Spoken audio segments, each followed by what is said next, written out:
I think everyone agrees. No doubt about it whatsoever. Tank is by far and away the most miserable role in the game. Are you tired of getting terrible tanks in your Overwatch games?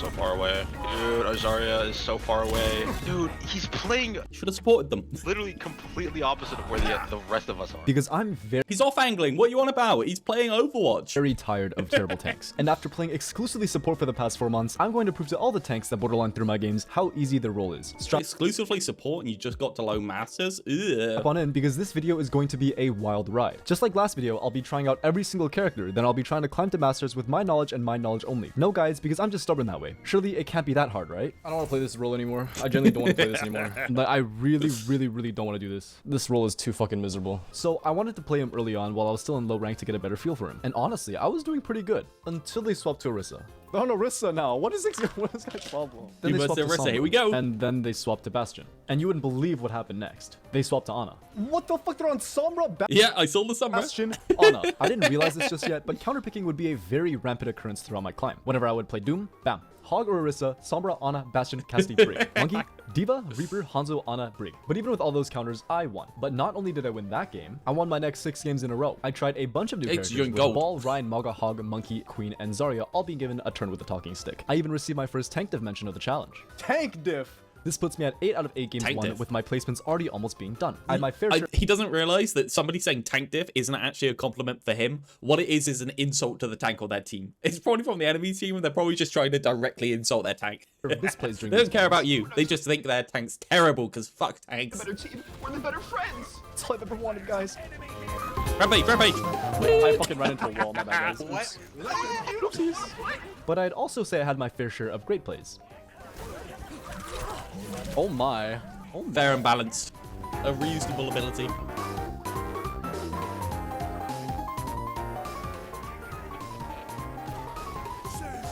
He didn't even see that the Kiriko was there. He just happened to end his charge. And needless to say, this challenge seemed easy. In fact, it felt so easy, I was literally playing other games in the middle of my matches. Waiting for you to finish your turn.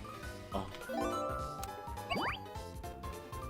What game is this? Do you put auto pets? Is this what I should be doing instead of Overwatch? I'm gonna try. And unfortunately enough, this is the first game where I actually lost. This game was played when Sig was very strong, with his ult literally being able to bend the laws of space and time. What the fuck were they thinking? Jesus, like, what actually went through their minds? Was it just completely empty? How did nobody, like, it's the first thing everyone thought. The first thing I did when this was introduced is I went to fucking Blizzard World second point, I put the fucking reticle underneath the high ground, and I blocked somebody above the high ground. That's the first thing I did. Like, what? I like the Sigma ult through the wall. I'm not unhappy that they had it through the wall, actually, to be honest, Sig. I'm unhappy that they didn't fucking playtest it. Who do you employ that nobody thought this was a thing people would do? Oh no. So I find it a bit ironic that the first game I lose is on the character. No, I think Flat saw on Reddit. I don't think he actually worked out. The loss wasn't really attributed to anyone's in-game performance. The only reason we lost was because we had a DPS duo who skill-wise were pretty solid. But they have what I like to call lost father syndrome, where their parents basically never taught them how to become a respectable human being. Yo, Sigma, can you come point so I can play up? I'm playing up, bro. Since when did you ask your tank? Your dog shit.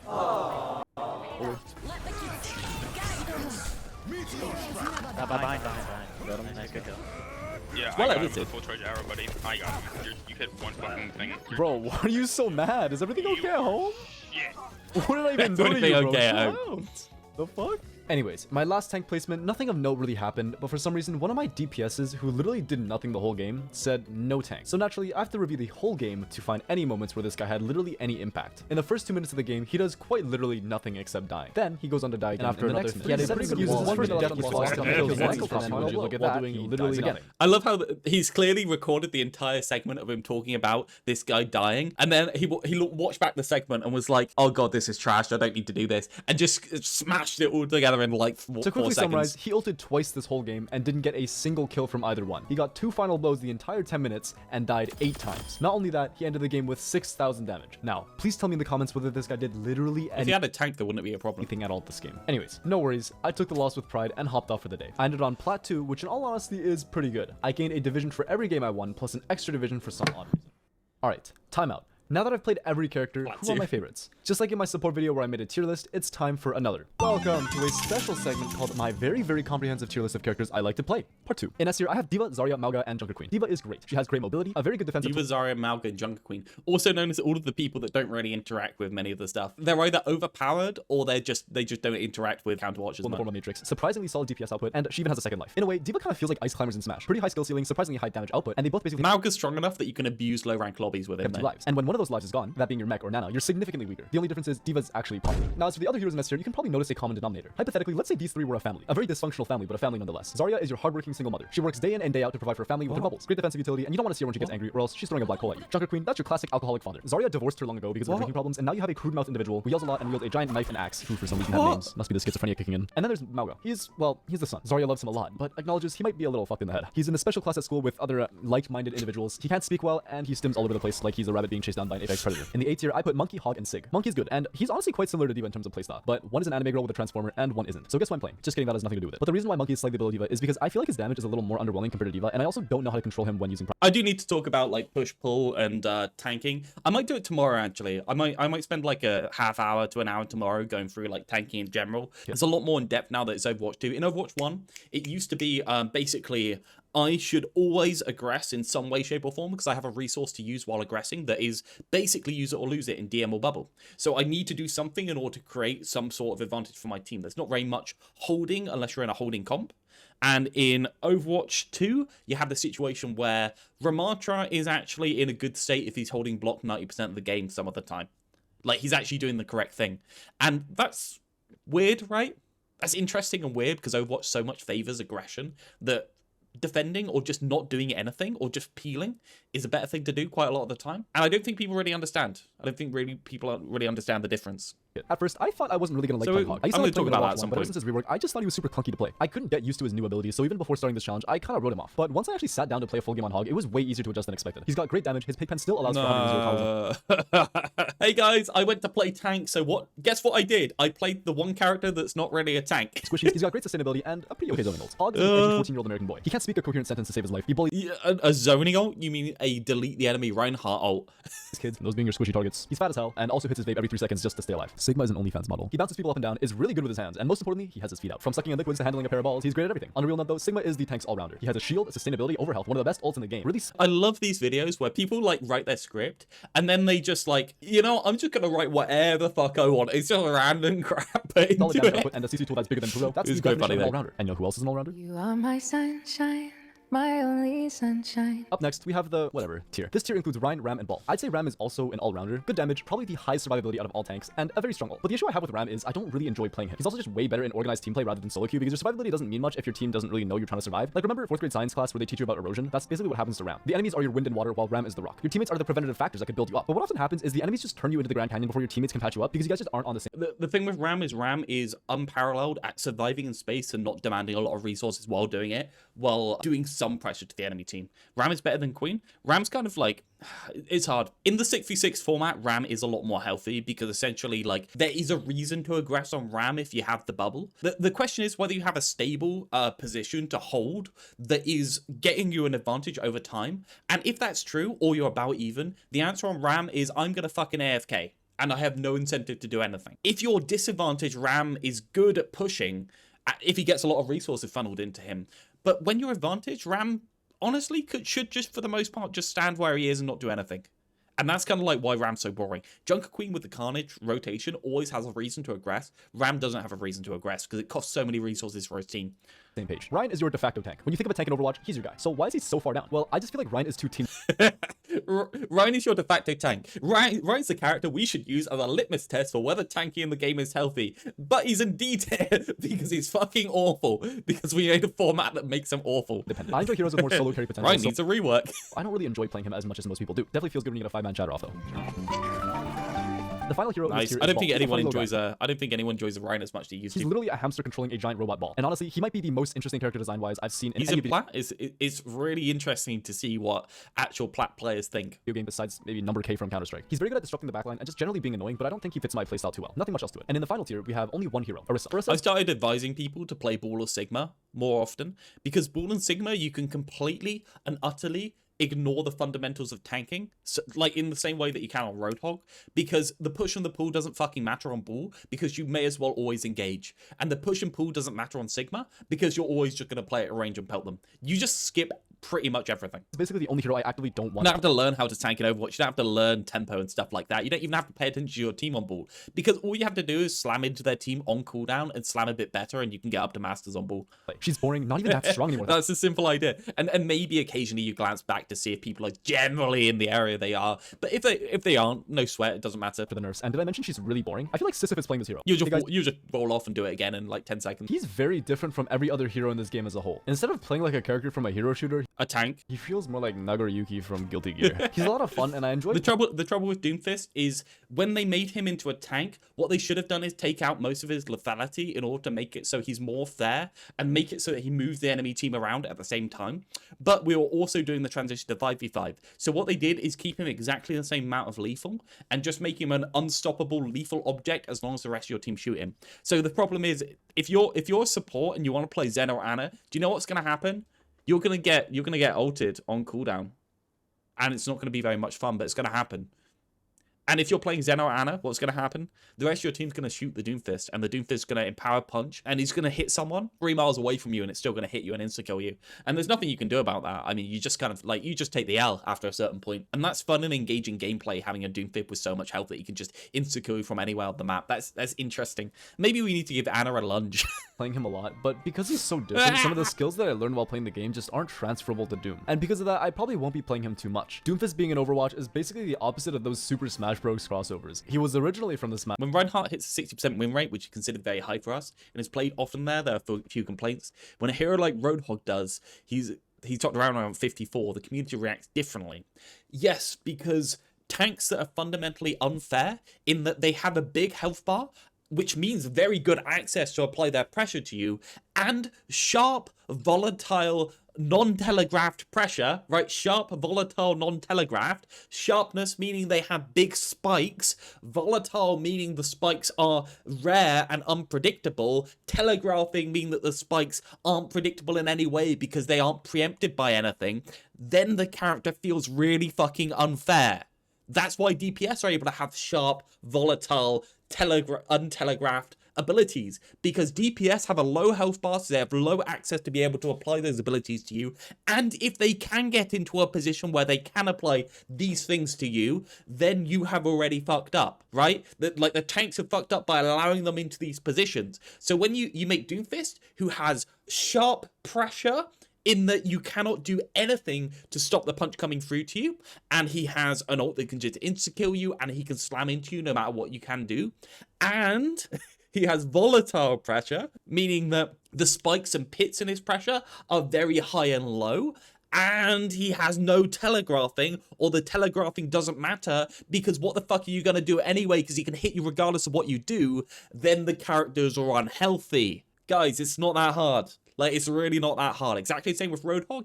Exactly the same as how they turned Reinhardt into when they made his charge cancelable. Essentially, he can apply sharp pressure to you that is volatile from a range that, like, doesn't matter whether he telegraphs. He can just charge over to you. No threat whatsoever to him and instantly swing onto you.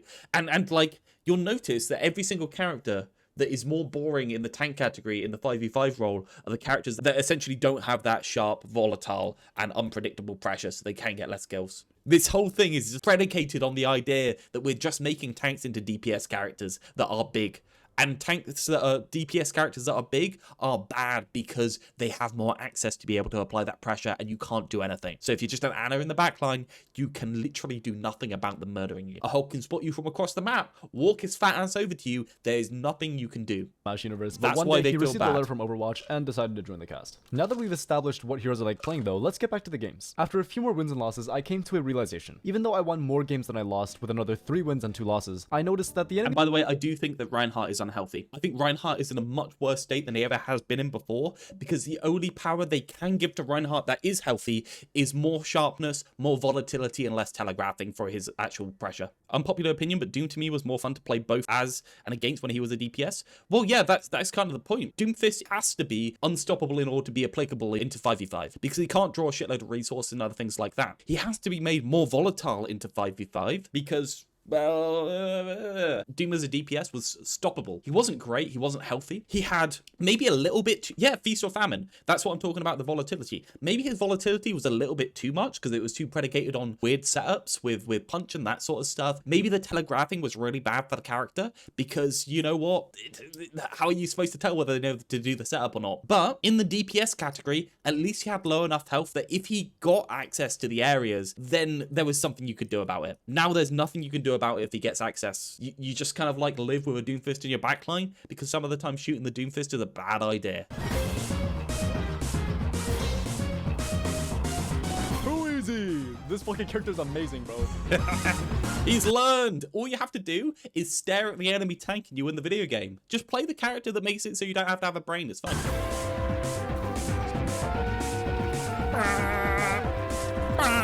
Press W at the right heart. And it's a classic that in gold people don't realize that Bastion doesn't count at Mauga. Absolute classic. Huge, baby. Let's fucking go. 32 elims, 15k damage. I love Mauga. And I got play the game, baby. Yeah.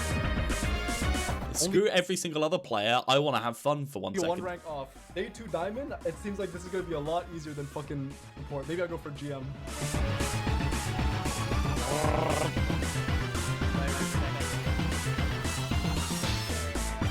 Look at him, no cardiac overdrive, standing in the middle of the ocean, walking around doing nothing. With the help of my favorite Maui cosplayer and the child of Sam Silik and Shaquille O'Neal, Mauga, I racked up an impressive 9 wins. Maybe I should play Mauga to get out of plat. No, we are on strike, AO. We are on strike from the tank roll. Do not queue tank. Bad. Bad AO. And 4 losses. This puts us at game 30 with a 21-9 win-loss ratio, which means a whopping 70% win. Remember guys, if you're not with us, you're against us. So I hopped off today. There is no room for nuance. I wrote down some notes to help me improve just like in my support video. Here are my observations. They're all related to Mauga because he's the hero I was essentially one-tricking at this point. My first observation was to not cage when they can deal a shitload of damage, or when I have little sustainability. I noticed that sometimes when I caged, I would get shredded near instantly, or just be on very low health. If you need to because you're a 5-stack, only play Mauga into Hog. No, you should do God's good work and play a 4-stack with 2 DPS and 2 support, and sit in the queue to bring up everyone else's queue times. Yeah. Caging. Oh, wait. What the fuck is he doing? I was essentially treating cage like a survivability tool that would help me live, but that's just straight up the wrong way to use it. I should be looking to isolate a target, prevent healing, or even just use it as a shield. Next, I noticed that I generally shouldn't be charging into the enemy when they have cooldowns up, or when my team doesn't have important abilities up. For example, if the enemy Ana has nade and my team doesn't have a Curie or cleanse has already been used, I'm just a walking ball of ult charge. Unbeknownst to me, abstinence is a core skill in the game of Overwatch. And the last thing I learned was it's very hard to play Mauga into an Ana without having a Curie. He got into Diamond and he was like, shit, I have to actually play the video game? Fuck. Oh, shit. Ana's nade and sleep are so detrimental to Mauga that you're honestly better off playing someone else if your team refuses to switch to Kiriko. Back to the games though. I love this hero. Meanwhile, the enemy Reinhardt's just there like, you think Apex is fun?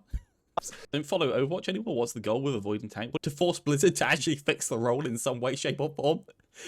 Because it's a terrible experience.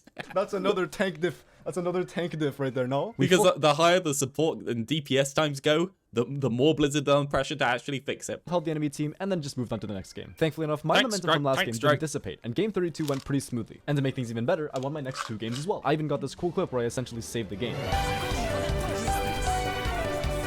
Behind us.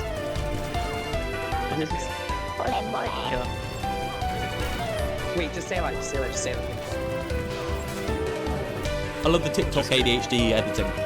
It's wonderful. Oh my fucking god. Nice. Oh my god, I'm the fucking goat, bro. I just got 4 of them. They could fix tank or they could make an arbitrary 4-4 to split queue times. I actually think that they are more likely to follow Fredo's advice of deleting the tank role, reducing the health pools and make it a third DPS than they are to actually make tank healthy. They're more likely to just make the tank more lethal into DPS characters. That's my opinion. Yeah, if there's a bigger pool of people playing, people will be more likely to be able to put together. But the reason why the queue times are high is nobody wants to play tank. That's the reason why. Because it's a fucking awful, terrible experience. The enemy set a Pharah who was completely destroying my entire team. So I stopped the D.Va, but at that point it was already too we're all on strike. late, and we lost the round. The second round went much more smoothly though, as I was on a hero I actually knew how to play. We swiftly won the round and went on to the third round. In this third round, I also played very well, but me and my team just weren't on the same page. Even though I was on their supports the majority of the game, my teammates seemed to Guys, I was playing very well. think otherwise, because I asked to shoot the enemy D.Va when she was literally 1 HP. D.Va 1, D.Va 1, D.Va 1. We close D.Va. In fact, my tracer even added me to flame me after the game. Oh, I love it This when people do Tracer this. sent me a friend request probably to flame me. That's insane. I He's farm somehow these convinced that I people. got tank It gap. makes me and while so I can happy. definitely take the blame for the If I get friend request during a game, I'm just like, oh yeah. first round, I played very well in the latter half of the game. The enemy tank and his fanboy even came into my Twitch chat to tell me I played well, and he got gapped. You're dog shit if you want to try and front face their tank the whole game. Play horse? What the fuck does that even mean? Or just stop shooting You're dog shit if you want to try and front face their tank the whole game, play horse, or just stop shooting the tank. And yes, you got gapped. the tank, and yes, you got gapped. Oh, I mean, love hey, these. If you are not shooting the tank when he's literally 1 HP, I think that's just a you problem. I think you're just dumb, brother. I mean, it's just an You get a unlucky friend phenomenon. request that the person's already muted. True. I mean, sure, I think their tank was great, but it's not like I got gapped hard. That's not why we lost. Just play Right? horse, you That's what- idiot. I'm saying, like, you were good, but it's not my fault that we lost. But it's okay, because after that, I went on a 4-game win streak. And while there were definitely some mishaps for these games... May, let me through! Shield. Bro! We survived with your shield there. 30 seconds left on the point and you shield. Oh, what the fuck? Mauga? Bro, It's always, every single time, this bloody bit of terrain just here screws people up. Every single time. It's like the Hollywood roof on second point. what the fuck? Right. Mauga? Bro, I slipped up the Brother? stairs! I slipped up the stairs! Thanks, Blizzard. Really appreciate that. Really appreciate that little bit of roof terrain Just there. fucking dropped off a cliff, Really, bro. really nice of you. Wait, that's my bad. I dropped off the fucking face of the earth. I still won all those games though, which is great news. Now at game 40, I'm sitting at Diamond 352%, only having played 40 games. That's a very good showing. I now have an overall win rate of 29 wins to 11 losses, maintaining the previously mentioned That's not bad. 70% win rate. My win streak would be pretty short-lived though, as I lost my neck. I mean, you're abusing Mauga and making everyone else more unhappy, which I fully appreciate because it just reduced the amount of people in tank queue. So yeah. 7 out of 8 games. Remember, if you're going to play tank, make sure you play a tank that is utterly just obnoxious. If you're gonna play it, just make sure you play the worst type of tank. In my first game, We need to either not queue tank or we need to play namely Mauga. game That's the rule. 41, I lost because I didn't play well enough. This game is the first game so far where it was essentially my fault. Found your channel for a Spiley video. You're in as recommended, and the 6v6 rant title was too funny to ignore. Yes, Spiley noticed me. Yeah. He's looked at a couple of them. Thanks for coming in. I do coaching. I watch random content online. I rant about 6v6. Is basically it. When was Spilo last talking about me? I'm constantly on his mind because he knows I want him. What we lost. I made 2 large mistakes that contributed to the loss of the game. The first one is when I was flanking on Roadhog. Instead of playing cart, I decided to try and solo kill the Sojourn and then regroup with the team, but turns out I can't play like a DPS anymore. This is because the tank is valued higher than individual DPSs, so if your tank is out of commission No, you can. You're just not good enough at DPS. during a fight, you've essentially lost that fight and need to work on regrouping rather than salvaging the fight. On the other hand, if you've only lost the DPS, the fight is still very winnable. This differentiation of value means that if I'm 1v1ing a Sojourn, the rest of my team will be at a disadvantage. The other crucial mistake I made during this game is that I didn't swap off a Roadhog during last fight. At this point in the game, I Yeah, you got a swap. was having a lot of trouble surviving. Oh, They had video a game, you lot gotta of swap. damage, a lot Gotta of swap, CC, dude. and an Ana. This meant that no matter what I did, I was very prone to being shredded before I could even react. Not swapping to another hero like Zarya or Sig just isn't ideal. The reason I didn't want to swap initially was because I had Whole Hog, but Hog ult is not even I worth play TikTok more, so I guess that helped with tank feeling miserable. Yeah, no, that's the other thing we can do. Okay, so first off, don't queue tank. If you have to queue tank, queue Mauga. If you aren't doing that, you can help even more by queuing support, because that'll increase the support queue times. And then when you play support, make sure you play a character and don't heal the tank at all so they can't do anything. We solved the problem, guys. We have forced Blizzard hands. They'll have to actually fix the role. Woo-hoo. that much, so swapping off would have just been the better option. Yeah, it's all your fault. How dare you play the character by doing anything aggressive whatsoever? Because if you do that, you'll die immediately and your entire team will lose because of it. Just stand there and don't do anything as tank. That's the correct line This to way of play. thinking may not be applicable to every situation, but it is something I need to think about going forwards. After that loss streak, I would eventually win some of my elo back, with the next 4 to 5 games being victories. But as quick as I want it back, I would lose it right away, with another 4-game loss streak. And this pattern of winning then losing would continue for the next 13 games. I would win some elo, then it would I know why, because this guy has not learned fundamental push and pull factors that go into the game that you now need to think about in Overwatch 2. In Overwatch 1, you had the aggression favoredness of the game just kind of like it eclipsed everything else. Aggressing into the enemy team always took away more resource from the enemy team than you took away from your team. But now that you have a bigger health bar, and you don't have that extension on your pressure cycle, what essentially happens is you going into that team takes a disproportionate amount of resources away from your team somehow, which makes no sense whatsoever as a way to play the game, because it means the game's entirely favored on stalemating around corners, and that's why the game takes so long to... Well, that's why basically the kills per damage is so much higher in Overwatch 2 than it was in Overwatch 1. It's so much higher. It's so much more stable. It's probably more stable than even in GOATS. Obviously, in pro play, GOATS was incredibly stable and nobody died. But GOATS in rank play was a wash and a clusterfuck. And people died all the effing time. But now it's just stand at your ranges, wait for the DPS solution to come through, don't draw too many resources. That's how you play tank. It's just how it works. Love that Mauga is pigeonholed into shooting tanks because Overrun sucks for diving squishies, and Cardiac is best at shooting tanks on Mauga, best designed hero in GOAT format. What do you think about this, Washed? Every time you burn the enemy, you get 100 over health. Okay? Every time you burn somebody, 100 over health. Incentivize them to shoot the squishies, incentivize them stuff to poke out the enemy squishies. You take away the self-heal from Cardiac Overdrive, just leave the damage reduction on it, or reduce the overheal to the point where you can only stare at the enemy tank during Cardiac Overdrive. You stop the staring game, you stop the full stuff, you actually make him into a poke tank. Yeah. It works. Disappear. On support, it took me nearly 160 games to reach Masters, so I still have plenty of time, right? But still, the constant back and forth between winning and losing was very tiring, so I got off for the day. Here are my observations for this stream.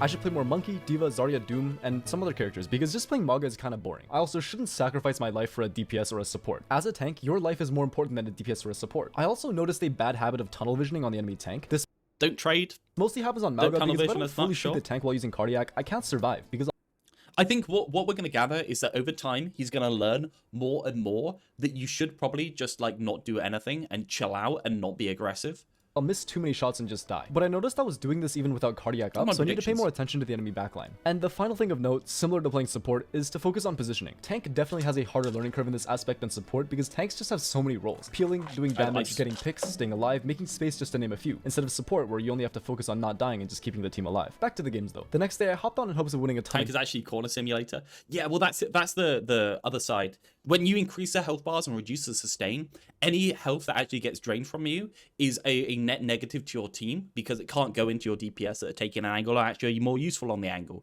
because they have more volatile, more sharp DPS sources that might actually end up in kills. So you basically can't stand in the open at all. Therefore, your corner or cover simulator, games, yeah. But initially, it didn't look too good. I don't cost any resources. Moments here and there. AFK, only look at one person. Don't take too many resources, guys, because you can't have both. You can't have a tank be able to stand in the open and be able to tank, and you can't have them be killable at the same time. Like you can't have everything. They want tanks they want tanks to be these bruisers, but they also want the tanks to only have one health bar, not run over the entire enemy team. You can't do everything. But like, we gotta make sure that we're keeping the team happy, you know? It's like, Overwatch is like babysitting. And when your team is happy, you're happy. Happy mother, happy child. Happy wife, happy life, you know? No, I agree entirely. This is the understated part of Overwatch that people don't realize. You can carry yourself to GM just by being nice and talking on the microphone. It's actually not that hard to do. I might do a couple of streams of being nice and show people how much higher it increases my win rate. I might just do that. Do like a week of being nice and just stream like every day and just be nice on the microphone. Be like, hey guys, how you doing? At the start. And after you lose first fight, being like, yeah, don't worry guys, we got this. And then show you how I get up to 80% win rate very easily with it. It's social engineering. That's what it is. You can social engineer a team into winning a lot more. You think, right? You've got 5 people on your team, 5 people on the enemy team. I'd give about a 10% chance of somebody tilting per person. Maybe a 20%. If I can reduce that by 5% for every single person, I've actually made a 25% win rate increase. It's that simple. Hey guys, how you doing? Arab guy shoots the M-word down the mic. No, the real answer is you're just gonna get anyone respond. Wait, this guy went hog. What was the point of you playing Ryan? Watch the shit. Ready?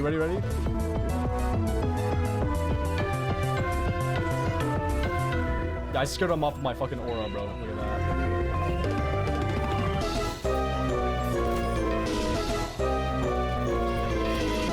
I haven't been on comms since IOStats coached me, but I used to be super nice on comms. How was IOStats coaching? Tell me. No way. What the fuck?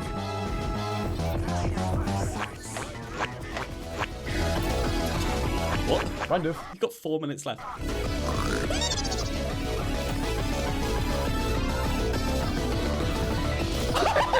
As I said, Whole Hog is not anything else. Flashbang, sorry. Whole Hog is not anything else. Whole Hog is just a delete enemy Reinhardt button. Unfortunately, he wasn't able to use it properly.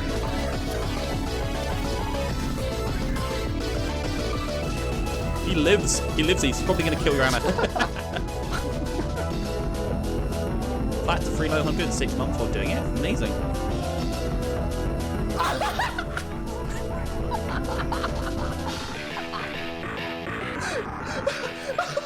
We also had some interesting moments here and there. Oh, that was very unnecessary, unfortunately. When it happened the second time, you're like, oh. What are these kitsunes? I actually kind of don't understand this. Can I get some heals, bro? What the fuck are you doing? Where's that going? Where's that going? Huh? Tell me, where's that going? Don't even think you're a Hog main. It's worse than a Mercy main. Send some love to your local ego. A little bit? Okay, I know I 1v8. should play point, but these guys just fucking like looked at them. Like, I don't get it. They didn't even hear me, obviously. But get like, the I know I Cassidy, said get play out. point. You But can't do these shit. motherfuckers literally just sat on point while there were 4 chasing me. I love that. I know I said play point, but these fuckers sat on point. What idiots. It was insane. Like, these guys don't have eyes. These guys straight up don't have eyes. Or they have selective eyesight. The Just doing what you said. cart is Leave me going. alone. Right there, right? He says, oh, the cart's moving. I should go with the cart. And he sits on cart. And then they come to contest cart, right? The enemies come to contest cart, okay? There's 4 people like here. Let's go. Let's fight these guys. Let's fight these guys. And they shoot back. They shoot back and forth, right? And then all 4 of them rotate away Stop from that. the cart. You sound so autistic right now, fucking And XQC. they just look at them. Mercy reses, Hog hooks me, Ana antis me, and then the other DPS shoots me. My team just looks at you move like, bye. It's like they were like the children of divorce, and they just watched their father leave. It's like, bye bye. Didn't miss you. You were an alcoholic. My bad, bro. My bad. That's on me. My bad. That was my bad, guys. My bad. That game was on me. I want to keep trying Doom. I'm not gonna force it. Oh. Two down. Okay, bro. What Is that vertical mobility? No, I'm pretty sure it was like an Anna and a Cassidy on cart. can I do? I've had a moment, yeah. I haven't even gotten to a fucking spawn yet. But I hit a hell of a down. clip that game, so it's okay. Oh my god! That was actually good. Oh my god! After those games, I was sitting Feels at like a record Cran. of 14 games played so far. He's a little bit TikTok brain, isn't he? 7 wins, 7 losses. Essentially, I did not move an inch. I was sitting exactly where I previously got off. But the tides would ever so slightly shift in my favor. They held first point though.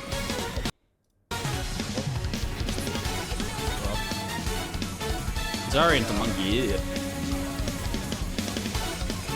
I love watching through these matches when you just see the start of the match and it's like, oh yeah, it's like Winston versus like something else, and then he swaps, and then the enemy swaps, and then they end up on a fucking Mauga mirror by the end of it. It's amazing. I forced him off my ground. Kill the Anna. No. You should have selected the Anna. No, you got to kill the Anna. Everyone knows that Meteor Strike is an Anna murder on cooldown. That's all it is. Yeah, the Anna really could do anything to stop that, yeah. Fair and balanced hero. Predictability, telegraphing, and volatility right there. Right in that engagement against the Mercy. She can do nothing about that. And yeah, sure, she was razzing aggressively, but like, if any character's in that spot, the fact is the telegraphing on this character is so out of whack because he has access to anywhere instantly. And if he has like the Empower Punch, he just ends up killing anyone he wants to. There's nothing you can do to stop it.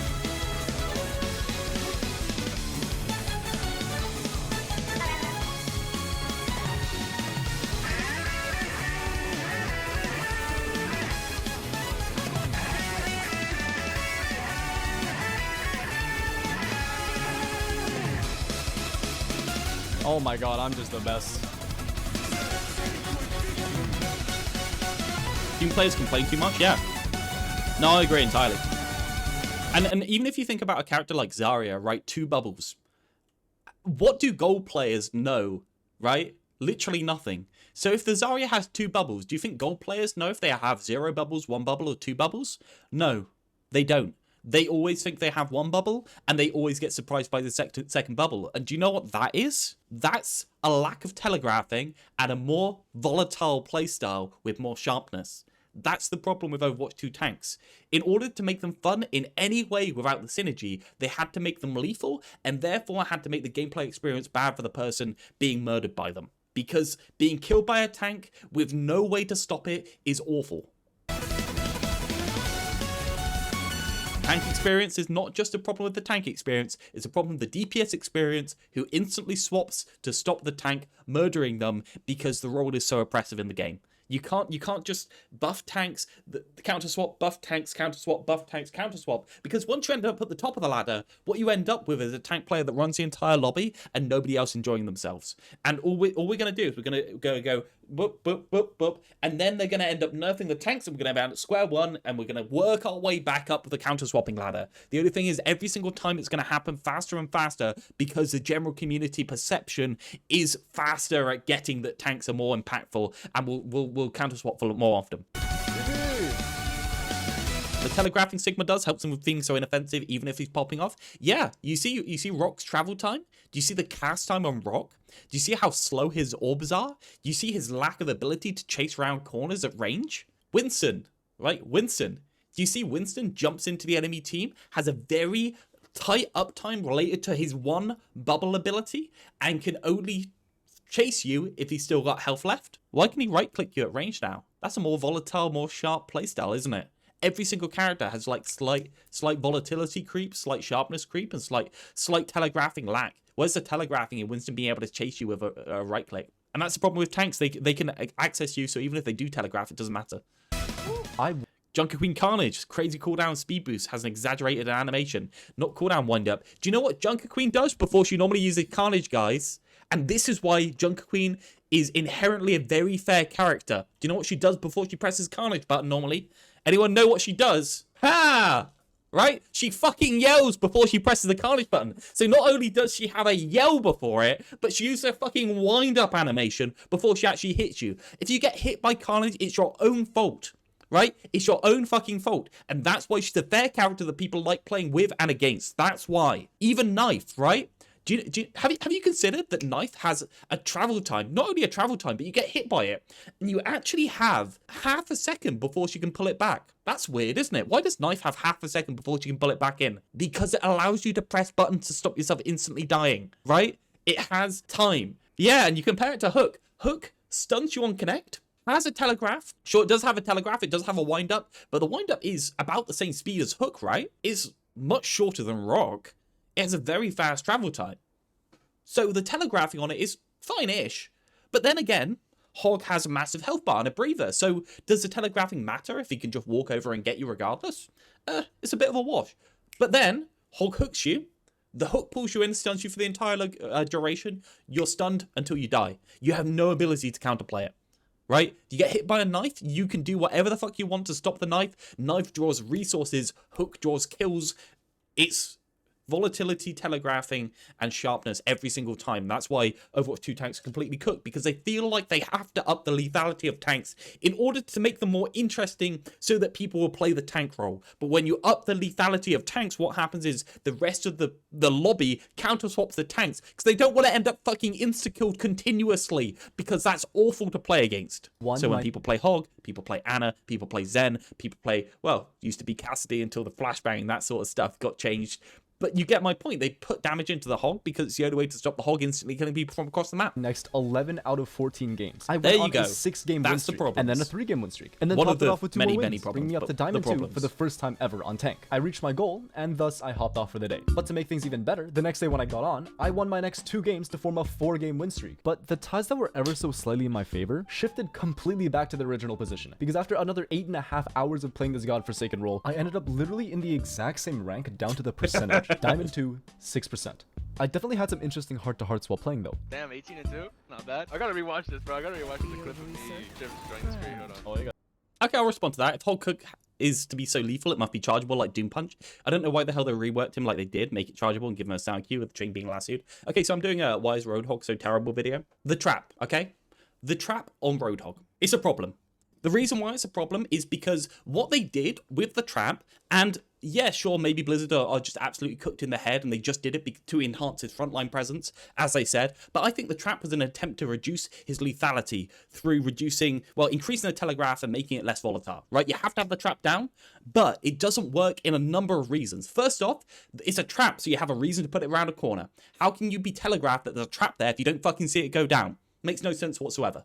Right? So it doesn't work for a telegraph because of that. But more importantly, once they put it into the game and they made it so that Roadhog has to have the trap in order to kill people, do you know what the Roadhog community did immediately after? They fucking quit the game. They moved on to different characters. Do you know why? Because Blizzard, for the last 6 years before that, has purposely courted a community of players who do not want to play Roadhog, who do not want to care about the hero fantasy, who do not even care about the mechanics of the kit. They don't care about the tank role. Do you know what they care about? They care about stomping the lobby. Because they don't want to play tank. Because Blizzard did a fucking priority pass system that incentivizes you to only play tank in a character that doesn't want to play the character.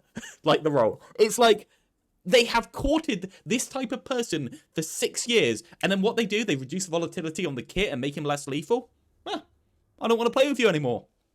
You did the Toy Story meme. Priority Pass was a worse mistake than Overwatch 2. Yeah, so Priority Pass forced DPS players into the tank queue so that the DPS players could play Roadhog at an SR that's lower than a normal SR, then stomp lobbies, and if anyone said anything about them not being good at being an actual tank, do you know what they did when they were playing Roadhog in an SR was lower than their normal SR because they were forced into it when somebody started talking about them? They just stopped playing and got a pass anyway. Because you don't have to win to get a pass. So not only did they reduce the match quality by putting more Roadhogs into it that are inherently non-synergistic, non-teamwork characters, but they forced players that don't know about the tanking role into it, so the main tank had to be isolated on their own and kind of like just useless and have nobody else to back them up. And then they started throwing if you said anything. Because why would you? Why would you care about winning if you have no incentive to win?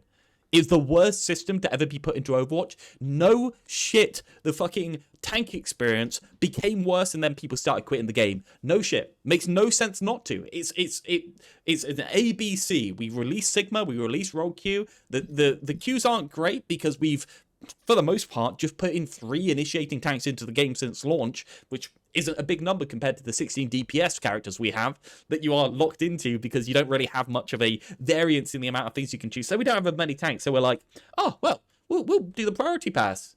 And then they just dumpstered the role. They dumpstered any enjoyment you could get from playing tank. And that was when you weren't already forced into playing double shield. So, yeah.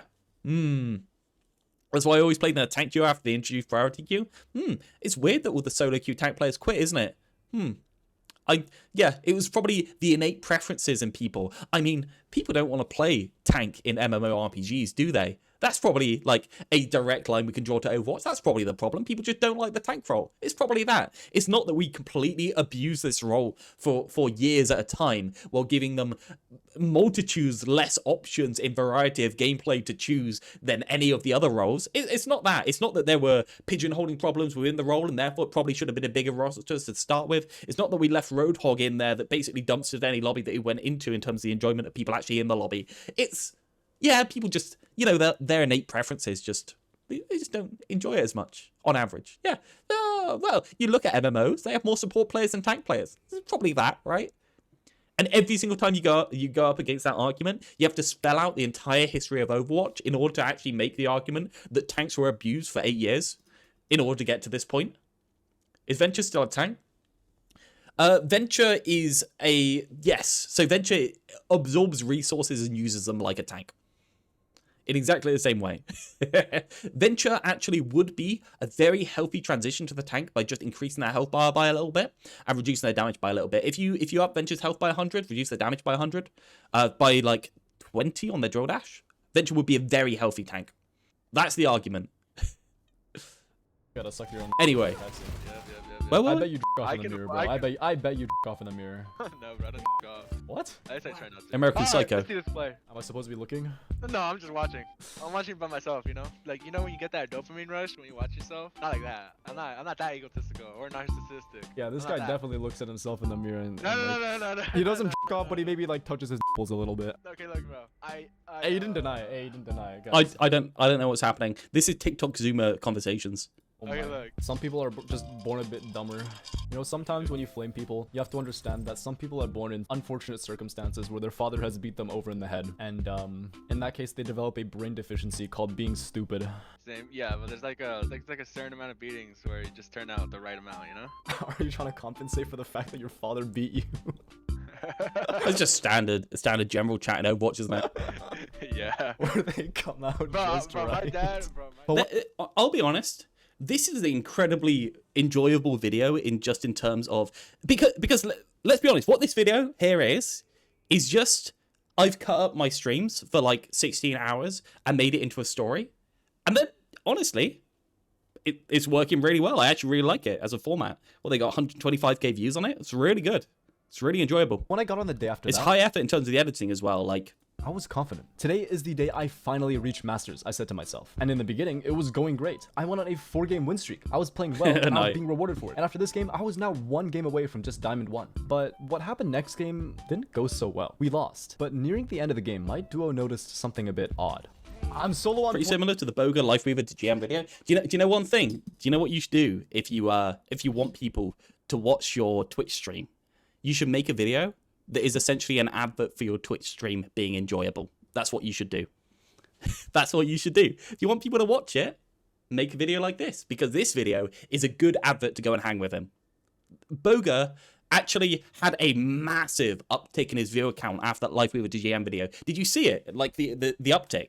Because during the Lifeweaver to GM, the actual challenge, he got, I don't know, he was around like 200, then he got to like 300, 400. That was pretty good viewership. And now his streams is on like 800.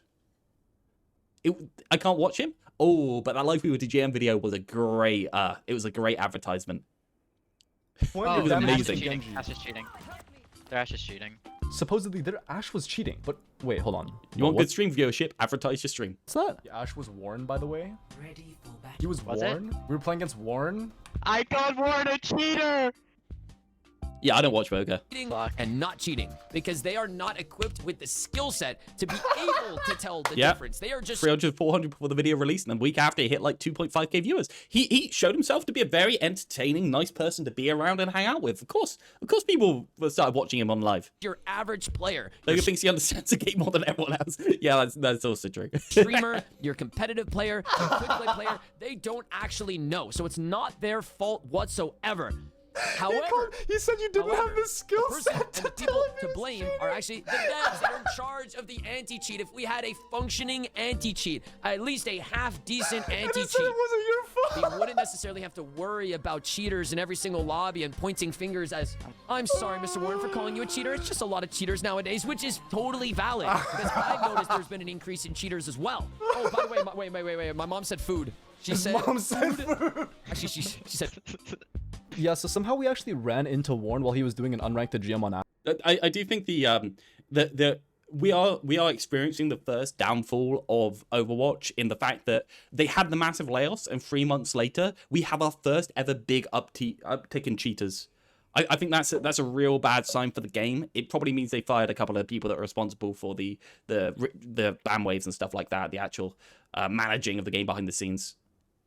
Ashe, but it's okay. I hit a clip on him. Ash is half. There's too high clock speed. Yeah, that was a pretty volatile jump.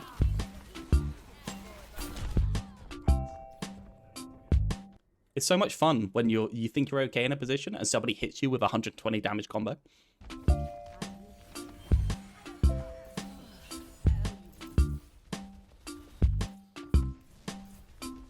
Yeah, look at that face. We know who really won, Warren. You know who's the better player. Moving past that incident though, the next game went pretty good. If we ignore the fact that I literally didn't have a single good cage.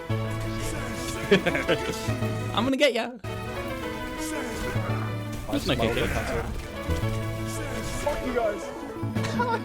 But I won. I mean, It's okay. you'd won Winning this anyway, game but meant sure. I was once again 1 game away from Diamond 1. But of course, I play Overwatch. I can't have nice things. Odium in quick play? I don't play quick play, so I don't know. Maybe. So what happened to me next had to come from some sort of propaganda ulterior motif. Why am I getting soul ulted? What the fuck? It's like, okay, just no. Don't be mean Why to am I getting me. soul ulted? This video isn't about my Mauga. It's like, why does this guy only ult me? I don't understand this. Okay, bro, what's this guy's obsession with me? This guy just solo ulted me when I was around a corner. What the fuck is this? He doesn't want the Roadhog walking about insta-killing everyone on the map. It's boring to play against, so he's gonna ult you. Again? This guy's It's an easy target. solo ulted me every single time except for one time. He's had 6 fucking ults, bro. I don't get it. Do you think this guy knows there's a female in the background of the stream? Enemy Pharah solo ulted me It's why I green screen it out so the females can't be seen. 5 times. She built 6 ults the entire game, and she ulted me 5 times. She used every single one of her ults except for one on me. But it's okay, because the other one that she didn't use against me is supplemented by the Hog, who also solo ulted me once. Entirely correct play, by the way. What is with these people solo ulting me? Like, what's their obsession with me? This has to be fan behavior. We obviously lost that game due to some sort of literal fan behavior, but it's okay. I won the next one, which brings me back once again, 1 game away from Diamond 1. And then I lost the next one. And then drew the next one. And then won the next one. And then drew the next one. Until finally, I sealed the deal and won another See game. females, I was now try to go finally crazy. at Diamond 1. Keep and after a females quick safe. Yeah, few you gotta break, keep them off this was camera. it. I was 1 division off of Masters. I'm sure nothing will go wrong, and I will get to Masters with the next 5 games, right? After a very uneventful game 141, we lost. I went on a 3-game I'm win kind of invested in him actually getting to Masters this But remember last video where I said 3-game win streak? He's gone on a good tank adventure, to be honest. Like I really like the segments where he spells out his train of thought on where he was trying to improve. I think that's really impactful for people in them learning, and spells a good story dreams for go him. to die. Basically, the 4th game in a 3-game win streak is where dreams go to die. Well, it kind of happened here. In this game, there was a Cassidy on my team, and let's just say he was a few fries short of a Happy Meal. My McDonald's meals are always fries short because they never fill the fries up because they're assholes. So Wait, where's my tank? Where's my tank? I've never had a full fries from McDonald's. Bro! I'm with Moira. What do you mean? No, you're not! Bro, I'm with Moira. What do you I thought mean were you're in. not? You're not in. Go right side. We can kill them. We can kill them right here.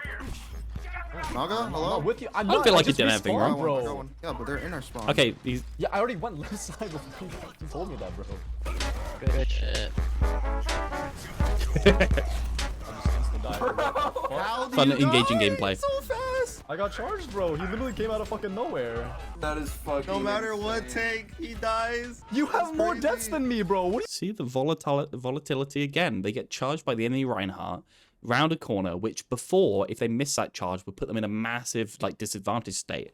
And now they may as well just try it every 6 seconds. There's no downside. are you talking Yeah, about? I might have died more times, but you die at fucking crucial times, bro. I love listening to people argue. That's a really bad stagger. Not only was this guy stupid, he was also convinced he was right in every circumstance. So, with that absolute dumbbell of a teammate, we lost. But lo and behold, guess who I queued into the very next game? Is that Roku City? Is that the fucking guy I was flaming? Is he gonna beat him? Yes, it is. It was Mr. Roku City in the flesh. So naturally, knowing he's a literal dumbass, I had to let him know he was Cassie would be terrible someone in the I nicest snap way I know on. how. Can't have stupid people who are convinced that they're intelligent. You suck. I'm sorry to say, but that's pretty much 80% of humanity. So you can have a bad life if you can't handle the stupids. The standard thing, think of the average person, half of them are stupider than that. Yep. You suck. Nice. Oh, Nice. huge. Good job, Sojay. You carried that one with your huge calls. And great I hope he's doing this ironically, otherwise he's actually tilted. mentality. You're crazy, brother. Who are you going to blame this time? I have Kill this diva. He was really low. Yeah, she does.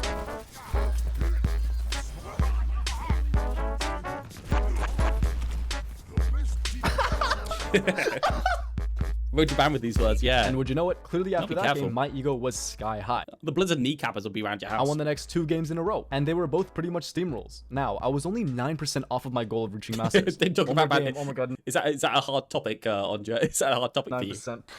Whoa. It was now or never. Select Torb, is that a good sign or a bad sign? That's a good sign on. It is a fine sign on defense.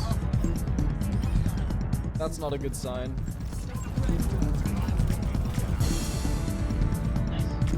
We can kill Reaper.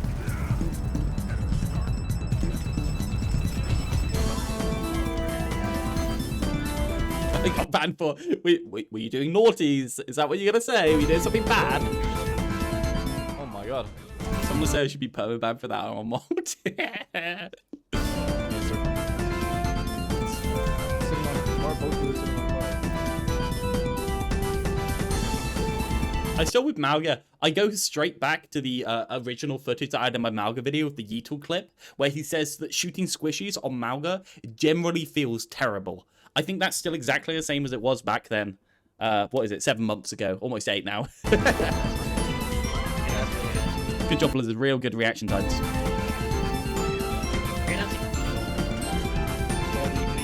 Yeah. Wait, guys. No, wait. What the fuck? It's like spread positivity. I tried my best, but in the end, the team wasn't able to do it. And to make matters worse, I would also lose my next game. And my next game. And the next game. But There the we go. Overwatch gods wanted to torment me just a little bit longer. I was on Going the down, verge down. of drowning in the ocean, but the Overwatch gods threw me a rope. I won my next 3 games in a row, bringing me back to 70% Diamond 1. But then the Overwatch gods... When you played for 4 hours and you're back at the same rank, don't you just feel the Sisyphus problem? Gods yanked the rope right back before I was able to grab on. I lost another 2 games before getting off, and to make matters even worse, the next day when I got back on, I ran into Custa, who used to play professionally for the LA Valiant. I mean, sure, Yeah, before he became a shield for Blizzard. Kappa Kappa. he was on DPS, but he still rolled me and my team. He did Custer's in mid-diamond. Is Custer a diamond player? call my cage crazy though. Okay, just come on, just come on. Okay.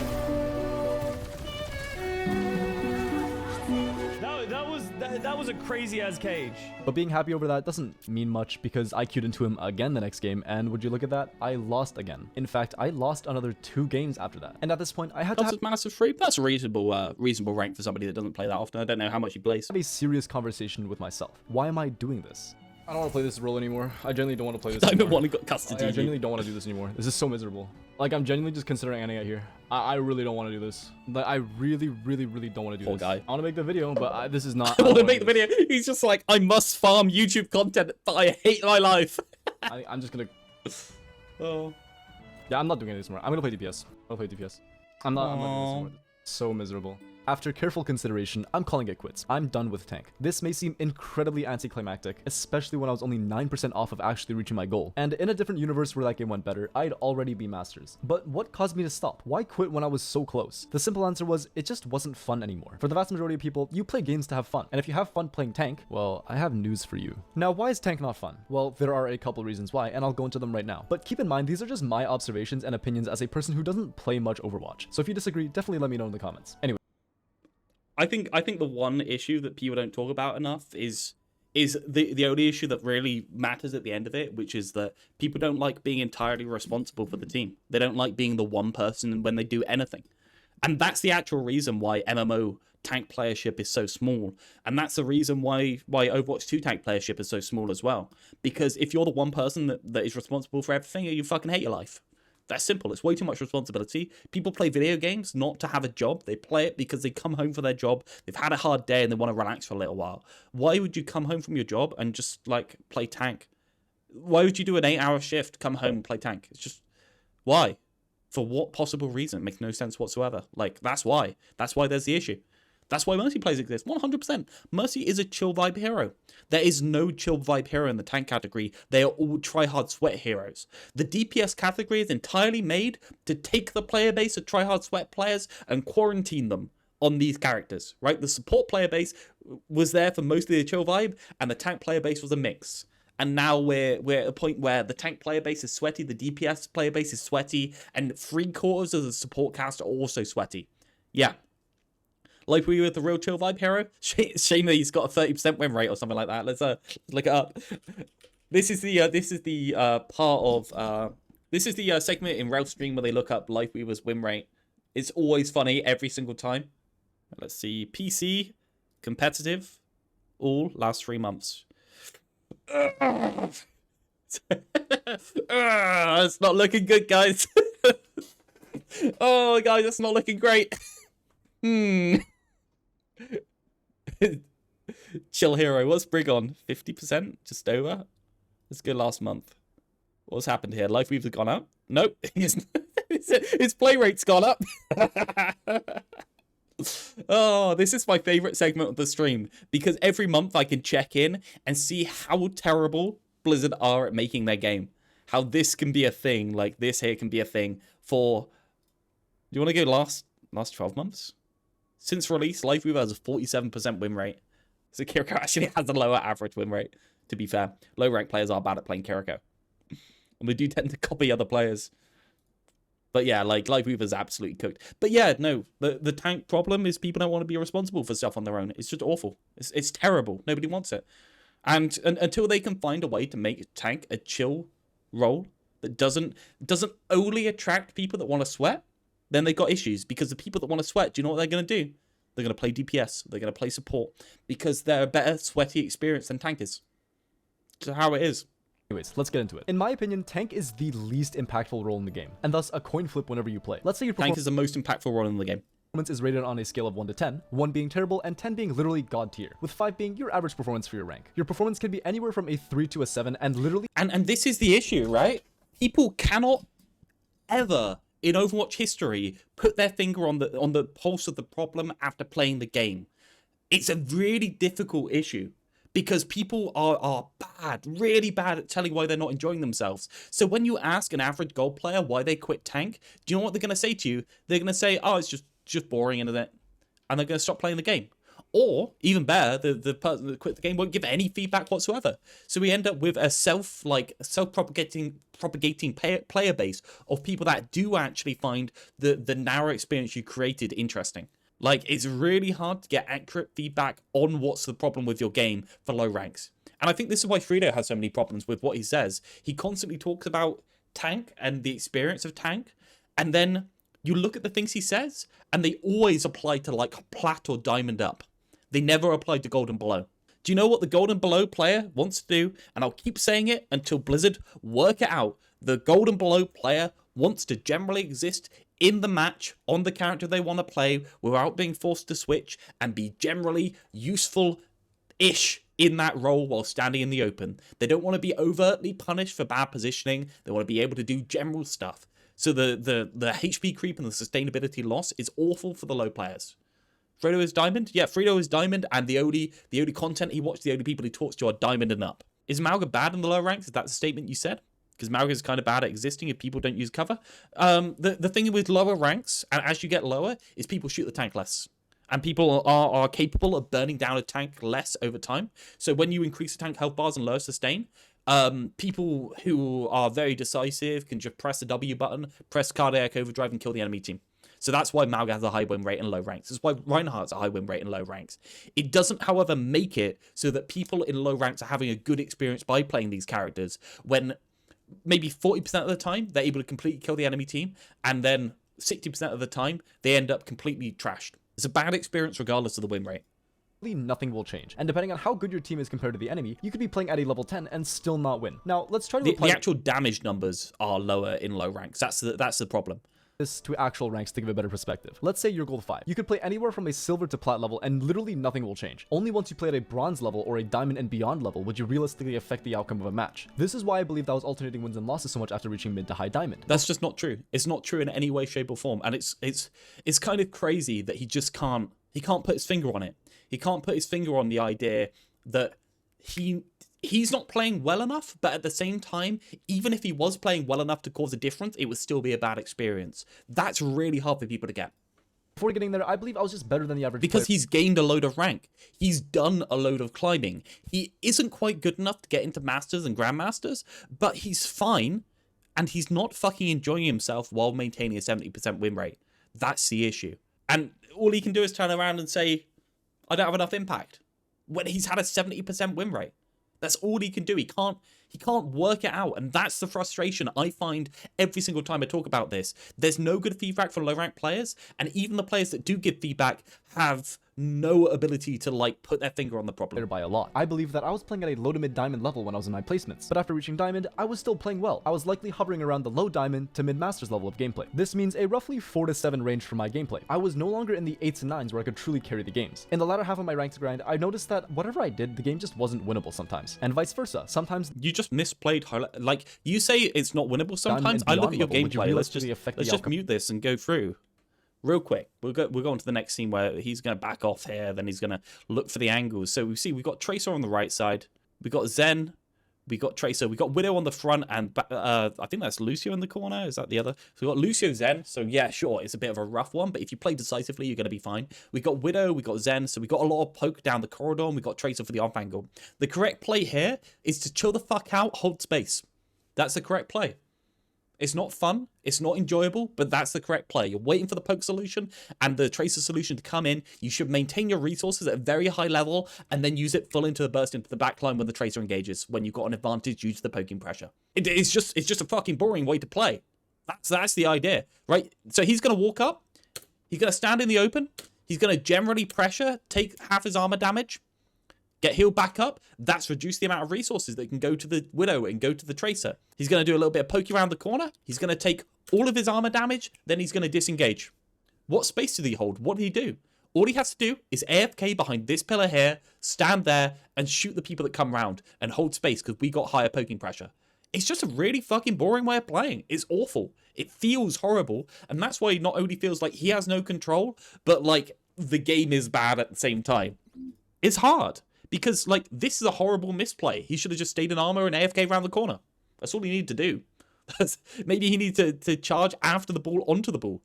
But now he's backed off. His team's been engaged into. He is out of armor. There's no time to heal him up for the fight. So he's never going to get healed up. He's a massive resource advantage because he's forced all the resources onto himself. So sometimes the game just wasn't even losable. Queuing in was just this... And it looks like we're stable, but that's one of the times where his team could have completely crumbled. I hope my DPS didn't... So he'd lost that space. Rock before this game. And Ball's on right side. He's going to chase the ball instead of hold space. And chalk it up to a skill issue. His team has healed him. So if you'll note their health bars, they only have a limited amount of health. The Harmony Orb's in on him. The Harmony Orb's not on the Widow. So he's going to lose because of it. And honestly, he's misplaying continuously, but he's misplaying because he doesn't want to play in an incredibly boring playstyle. It's probably true. I'm not good enough to recognize some of my faults, but I know enough about the game to realize that I didn't play a factor in the result of the match anymore. It didn't matter if I played well or if I didn't. Sometimes we didn't grind it out, but it's so easy to see the problems like this, and the problem's always that the person doesn't have the brain to just... Oh yeah, maybe they endure with the Tracer. The person just doesn't have the patience to AFK when they should. And it's not my gameplay. I didn't choose that you have to AFK half the game. I didn't choose the not looking around the corner and only looking around the corner when you got shield up and just blocking when you press shift on Ramatra is the correct way of playing. That's just what it is. I mean, if you increase the health and reduce the sustainability, that's what it is. I mean... If you pile everything into one guy and call it quits, that's where we are. That's how it is. I'm sorry, it's horrible, but it's what it is. I played bad, we still won. And it's the same thing the other way around. Sometimes, even if I played well, I would still lose. It's the hardest role to enjoy because so often the best way to play is just to objectively not fun, which is a bad state for any game to be in. Yeah, I mean, that's the fact. If you're playing Mauga and you have a Zarya bubble behind you, you should always be doing a pressure cycle off the Zarya bubble. It keeps you active, it keeps you doing something. It is always correct to do that because the Zarya bubble should be used aggressively unless there's some significant peel that the Zarya wants to be doing, right? That's what kept the game active. That's what kept the trade at the front line going.